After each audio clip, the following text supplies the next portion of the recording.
السلام علیکم، welcome to take اسلام۔ آج کا ہمارا موضوع ہے خیر خواہی، یعنی ایکسپلورنگ خیر خواہی، کسی کا بھلا چاہنا۔ آج ہم اس کو حدیث کی روشنی میں کریں گے کہ ہمارے اسلام میں اس کو کیسے بیان کیا گیا، اس کی کیا اہمیت ہے۔ تو ہم اپنی حدیث کی طرف آتے ہیں۔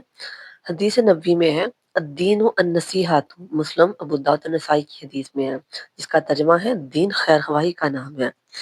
اب خیر خواہی کے لفظ کے معنی کیا ہیں؟ خیر خواہی کسی کی بھلائی چاہنا، محبت چاہنا، کسی کا بھلا چاہنا۔ اب ہم اس کی ڈیٹیل کی طرف آتے ہیں۔ حدیث میں ہمیں سکھاتی ہے کہ اسلام صرف عبادات کا نام نہیں، بلکہ ایک دوسرے کی بھلائی چاہنے اور نیکی پھیلانے کا دین ہے۔ خیر خواہی کا مطلب ہے کسی کے ساتھ خلوص دل سے بھلائی کا معاملہ کرنا، اس کی بہتری کے لیے سوچنا اور اس کے ساتھ خیر کا ارادہ کرنا۔ اب خیر خواہی کی 3 صورتیں ہیں۔ اللہ تعالیٰ کے ساتھ خیر خواہی، یعنی اللہ کی ذات پر پختہ ایمان رکھنا، اس کے احکامات کی اطاعت کرنا، شرک اور گناہوں سے بچنا۔ رسول اللہ کے ساتھ خیر خواہی کا کیا مطلب ہے؟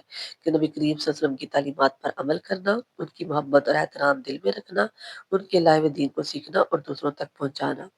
بندوں کے ساتھ خیر خواہی، دوسروں کے لیے وہی پسند کرنا جو اپنے لیے پسند ہو، دوسروں کو نرمی، محبت اور عزت دینا، کسی کو نقصان نہ پہنچانا اور ہر ممکن مدد کرنا۔ جہاں تک اس کی عملی مثالوں کی بات ہے، اگر کوئی غلطی کرے تو نرمی اور پیار سے سمجھانا، کسی ضرورت مند کی مدد کرنا، دوسروں کے حق میں دعا کرنا، دل میں کسی کے لیے بغض اور حسد نہ رکھنا۔ اگر ہم دین کو صرف عبادات تک محدود سمجھیں اور خیر خواہی کو بھول جائیں تو ہماری عبادات کا